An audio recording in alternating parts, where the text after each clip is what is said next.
記得嗰陣時，我哋虧嘅公司大幾千萬，最粗暴嘅辦法就係我做跨境電商。我哋唔應該係單獨出海，我哋係將上中下游一齊共同去抱團出海。喂 ，Michael，hello Andy。喂，聽講你喺東南亞接咗大單喎。講呢啲咁嘅嘢，飲杯冰美式先啦。哇，喂，呢杯冰美式有譜嘅？係啊，呢部咖啡機我哋特意為東南亞去研發出嚟㗎。乾杯啦！係。因為咧，我知道本身你哋新寶集團咧係做代工起步噶嘛，咁你喺17年嘅時候去做咗百勝圖呢個品牌啦，去做咖啡機啦，咁從代工到自己運營一個自己獨立嘅品牌，過程應該你哋點樣去準備啦？我覺得其實當初我哋去做呢樣嘢嘅時候咧，其實個挑戰幾大，因為譬如好似我自己去做代工 OEM、ODM 咁樣樣啦，其實原先已經做咗10年。咁其實喺個思維上高咧，其實會好固化。因為以前我哋做 ODM、OEM 咧係人哋叫你做乜，咁我哋做好人哋叫我哋做乜嘅嘢。因為1.0其實我哋啱啱入嚟嘅時候，我哋係做商用咖啡機。嗰陣時最高峰嘅時候，應該係超過5000個網點有放擺呢啲機。係啦，商用咖啡機帶來最大嘅弊端係個固定資產好重。咁但係當我哋嘅設備越嚟越重嘅時候咧，經營壓力會越嚟越大。記得嗰陣時我哋虧嘅公司都大幾千萬。咁嗰一刻即係嗰個挫敗感好強。嗰陣時嘅轉變之後就會令我反思翻，其實我哋中國人要去再做咖啡機或者咖啡行業嘅時候，我哋有乜獨特嘅優勢？你而家總結咗呢個幾千萬學費，仲有冇係你覺得係呢個學費裏邊仲可以學到嘅總結？呢幾千萬交完學費之後，我發現最唔一樣咧係中國人飲咖啡，佢係絕對帶上咗佢享受嘅過程。有啲人中意有部咖啡機擺屋企，我要拉花，我要手沖。以前我哋去做嗰種商用咖啡，我哋以功能性為核心進入市場，然後缺少咗嗰份溫度，俾唔到你人同人之間嘅交流嘅溫度。2.0嘅時候咧，就係我哋開始做家用咖啡機。咁我特別想知道呢一個，因為咧，其實我哋好多內地企業都會想出海啊，都想全球化嘅時候，點樣去打呢場仗嘅時候，我覺得好重要呢啲話。其實好多企業家出海，好多品牌出海嘅時候咧，可能會粗暴一啲嘅。如何粗暴咧？可能最粗暴嘅辦法就係我做跨境電商，我直接喺跨境平台入邊賣一件產品俾 C 端用戶，咁就一台一台咁賣出去啦。然後就你唔買嘛，我平啲賣俾你。你唔買嘛，我成日打流量廣告，你望到我，你總會買到我。但係我哋嘅戰略更多希望賦予我哋嘅生意喺溫度層面上嗰入邊。譬如我哋贊助咗好多咖啡嘅比賽，咖啡比賽嘅選手啦，咖啡嘅評判啦，或者一啲專業嘅人士啦。佢喺比賽嘅過程入邊，佢用百勝圖嘅產品。咁其實喺呢個過程入邊，佢對呢個品牌或者呢件產品係產生咗有種共鳴。喺我選擇出海之前，原來我哋嘅品牌已經喺東南亞有一定嘅知名度流轉緊。其實啲人對呢個品牌係有需求嘅。咁你會喺個開拓個過程之中，會唔會都會好主動去打造當地嘅生態？你會唔會點樣去佈局呢一範疇咧？我哋唔應該係單獨出海。我哋係將上中下游一齊共同去抱團出海，咁呢個成功嘅可能性會更大一啲。佢好似我哋內地市場一樣，而家我哋其實都唔止淨係帶咖啡機出去，我哋甚至乎將一啲內地嘅網紅，我哋都一齊帶埋佢出去。咁我哋去打造呢個生態嘅過程入邊，大家將各自有嘅放埋一齊，咁個生態就會變得更大。譬如分銷體系，假設我哋將比賽選手放入去，假設我哋將評判放入去喺個生意入邊，咁我哋係構建緊更大嘅生意。咁啊，佢會覺得今日原來同百勝圖做生意唔係一買一賣，係我哋共同去做緊呢個生意。咁即係話去開拓東南亞市場嘅時候，一定要融入佢哋嘅點樣講個社會，要了解佢當地嘅痛點。跟住咧，我哋去喺一齊共同開發新嘅市場。而家通過呢個戰略，你覺得個成果點先？最初我哋先進入咗新加坡，係作為第一個跳板。我哋今日已經有4個國家，我哋係輕進入咗，我哋叫輕進入。輕進入包括咗我哋有我哋嘅產品喺嗰度啦，同埋開始有我哋嘅合作伙伴啦，我哋嘅品牌開始喺嗰邊露出啦，咁樣。嗱，呢度有個關鍵嘅一個 point，就揾當地合作伙伴。冇錯我想問深少少。係。我係喺內地嘅企業，中國嘅企業，我去另一個國家，我假設我人生路不熟，通常都人生路不熟。我點樣揾到個靠譜，你又覺得信得過嘅嗰個合作方？因為擺展肯定係對我哋揾當地合作方係最重要嘅。你會準備啲乜嘢？可唔可以俾啲經驗分享下？咁我哋其實出海咧，都遇過一啲困惑嘅。我諗即係其實好多企業出海佢都會遇到一個就係我投放喺個市場嘅費用輸咗，最容易嘅就係參展。可能譬如有多人出外參展，可能參完展之後發現，揾唔到客戶，我輸咗參展費。係啊，好多都會係咁嘅。咁其實對我哋譬如百勝路嚟講，面層都遇過，即係譬如總之你唔會每次你都贏啊。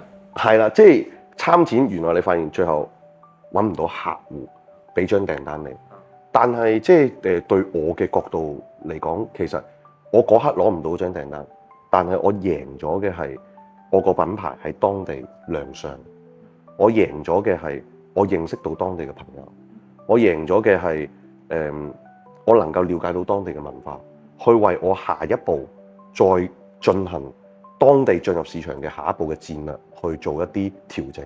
所以即係我哋每一次去參展嘅時候咧，我都會讓我啲同事，我會叫佢哋你盡量試錯，我哋搭建，我哋盡可能凸顯我哋嘅品牌形象，我哋唔好斯斯縮縮啊，唔好有啲收斂，我哋去凸顯我哋嘅產品有咩技術嘅特點。我哋其實係希望讓我哋嘅生意紮根喺當地更穩一啲，走得更長一啲，而唔係我哋睇眼前嘅，譬如我投咗1萬蚊落去，幾時可以幫我翻3萬蚊？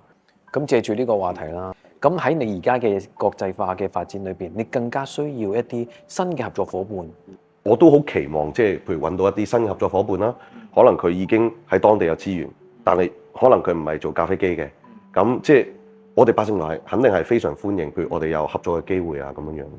咁但係每各行各業裏邊而家都面對緊即係成個即係個社會嗰個經濟下行面對嘅壓力。咁你係個好好嘅案例或者一個去食頭啖湯嘅一個企業，咁你點樣可以覺得令到我啲企業可以有個新嘅發展，有個咩好嘅希望？你估下嗰陣時叫做7年前啦，7年前前10嘅咖啡機有幾多個品牌中國運營？你覺得？我保守啲啊，我覺得3-4成啦。嗰陣時3-4成都冇，嗰陣時應該係前10一個都冇中國嘅操作嘅咖啡機嘅品牌係前10。中國內地而家前10名嘅咖啡機品牌，可能其實基本上有6個品牌係佛山嘅。咁其實今日點解我哋佛山嘅企業、佛山嘅咖啡機嘅品牌可以去突圍咁多以前被壟斷嘅市場？因為以前咖啡機喺中國市場入邊咧，其實大部分都係歐美嘅品牌，就係因為我哋全球生產咖啡機最大嘅產業鏈都喺佛山入邊。喺呢個過程入邊係磨練緊我哋嘅韌性。我哋擁有咁強大嘅製造嘅行業同埋製造嘅能力啦，製造嘅人才咧。我認為我哋佛山嘅製造業絕對有咁嘅韌性，有絕對咁嘅底氣同能力，可以喺經濟下行入邊創造新嘅消費、新嘅產品、新嘅研發，再賦能翻我哋嘅新嘅製造，重新去揾到一條正向嘅道路。但問題係，如果我喺內地嘅企業，如果我有研發新嘅，根據翻新嘅市場，咁增加咗好多研發成本。你點樣可以俾到呢個建議？我究竟點樣先值唔值得做咧？我覺得其實過去呢2年多啦，對我哋咖啡行業入邊咧嘅扶持係非常之明顯。即係喺我哋佛山呢邊嘅政府，例如譬如以舊換新啦、國保嘅政策啦、省保啦，咁我覺得即係對我哋嘅企業嚟講係一個好大嘅鼓舞咯。整個內地嘅市場其實有足夠大嘅空間俾我哋進行內循環。咁變咗即係我哋有底氣，讓我哋譬如再開發一啲新嘅產品嘅時候，譬如我哋為嗰個國家再去做咁樣樣咯。係，其實我自己個人係好鼓勵，譬如更多品牌出海，更多企業去出海。今日東南亞好多國家，其實佢對我哋中國人嘅品牌出海，其實佢哋接受程度好高。無論我哋嘅產品，或者我哋嘅營銷方法，或者我哋嘅服務，我哋能夠提供俾佢哋嘅嘢係高於佢哋嘅期望值嘅。大膽去做我哋自己創造出嚟嘅嘢，我哋嘅創意，我哋嘅技術，我哋嘅設計，其實絕對喺呢個世界舞台入邊係有我哋獨特嘅優勢喺入邊。最近我哋廣東省政府推廣就係講港貨行天下，咁鼓勵更加多嘅廣東省企業啦，去通過香港啦去出海啦。咁香港咧作為一個國際金融中心同埋貿易嘅樞紐啦，咁你哋公司已經好早喺香港成立一間公司。咁喺全球化嘅戰略同埋品牌當中咧，你覺得香港呢個戰略地位點樣幫到你哋咧？當企業或者一啲品牌佢要出海嘅時候，咁其實佢最大嘅意義咧，其實佢係一個跳板。咁一般即係可能譬如有一啲外國嘅企業，佢可能譬如佢諗你間公司我信唔信得過㗎？咁可能我可唔可以去你香港公司睇睇啊？咁可能我哋會提供咗呢一個點俾佢哋有個感知喺度咯，再讓佢翻嚟呢度，你睇到我哋嘅總部，睇埋我哋生產線，睇埋我哋嘅研發大樓，咁佢個心裏面嘅信心好強。香港嘅政府啦，香港政府又推出協助內地嘅企業出海專班，係啦，其實係好好嘅幫助嚟嘅。另外就係人才，佢通過香港作為一個中轉站嘅時候，佢會比較容易去揾到一啲馬上已經有國際視野嘅人才。咁我作為都係香港人啦，咁我覺得可以補充兩點啦。近期香港都成立咗重點企業嘅引進辦公室啦，所以都好大量嘅內地嘅巨型嘅企業啊，都係要去香港去紮根，都要開一間國際化嘅公司喺度，跟住開始做國際嘅業務。係，好似而家即係香港都開始發展緊北區嘅。係啦，北部都會區啦，都係我哋而家香港重點發展嘅區域啦。咁都歡迎好多嘅，無論房地產又好，無論其他嗰啲科技型公司又好，生物科技公司又好，都係希望可以喺嗰個地區裏邊紮根。跟住到時咧，佢係講緊內地同埋香港互通互用，最直接、最快捷，同埋政策方面都係非常之健全嘅一個區域。對於新要嚟佛山創業就業嘅香港青年、澳門青年，有咩好建議先？非常鼓勵佢哋過嚟我哋佛山喺大灣區入邊創業。內地市場有好多好有價值嘅嘢，我哋要吸納。譬如數字化運作喺內地市場嚟講，佢絕對比香港優先嘅。咁我哋要強而有力地去擁抱呢樣嘢。佛山政府其實佢對於港澳嘅企業佢過嚟創業，其實睇得到佢哋提供咗好大嘅支持，而且譬如本地嘅人士對港澳嘅人士嗰種融入性係好強。你會發現原來你做生意係有好多人幫緊你，亦都有好多人去扶持緊你，咁呢個成功嘅可能性會更大一啲。所以我哋總結啦，佛山係一個有幸福同埋有溫度嘅城市。絕對係。